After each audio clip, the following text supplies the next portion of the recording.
there's a very common misperception in yoga that when you use blocks, you're not doing the pose as it was designed. And the fact of the matter is, if you need a block and you're not using a block, then you're not doing the pose, the design it was meant to give the benefits to your body.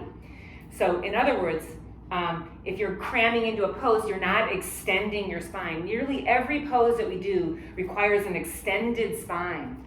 When you're not, you're compressing your spine. And so when you're practicing with a compressed spine, then you're training your body to work with a compressed spine, and then you don't have the optimal usage of your arms, your legs, all your musculature doesn't work as properly if your spine is not extended to the degree it can extend. As a very easy example, so in a lunge twist, I often see people flat on their hand. Well, first of all, I hate that because you're dumping in and then getting up out of it is super awkward. So here you're all compressed in, so have a look at how my spine looks here.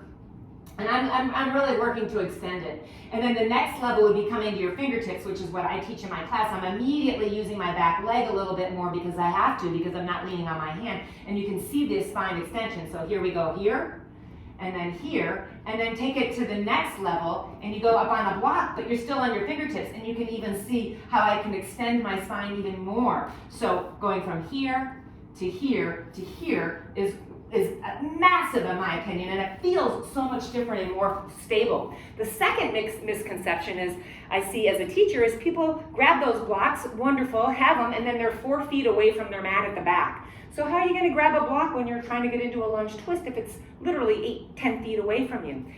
And then the third misconception is that it's awkward and clunky. Well, anything that you do new is awkward and clunky. So the more you can practice using that block and manipulating it in your hand, it becomes less so. You know, our brains are wired that way. If you've been practicing yoga a long time, it literally feels so uncomfortable to try to do something differently. That's a flaw in our design.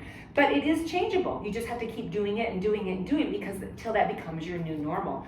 So let me just show you a very simple way you can have a block handy for you for in practicing your yoga. So have it at the top of your mat or at least mid-mat so you can reach it from any area on your mat.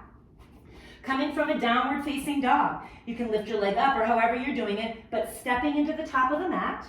That block is right there for me, so now I can go into a nice, easy lunge twist.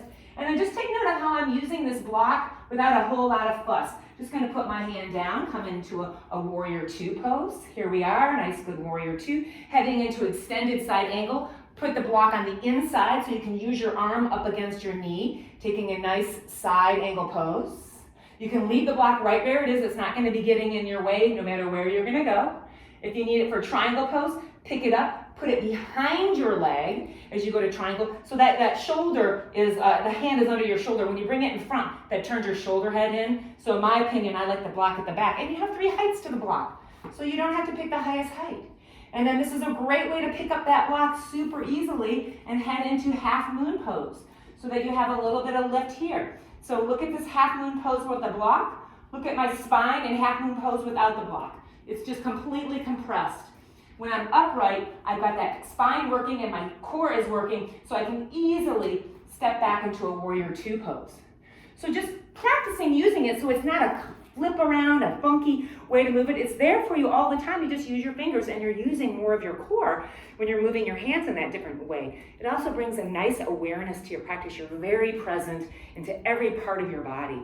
See how that goes and see if you can get more extension in your spine, more strength and stability out of your core, and just enjoy your practice so much more.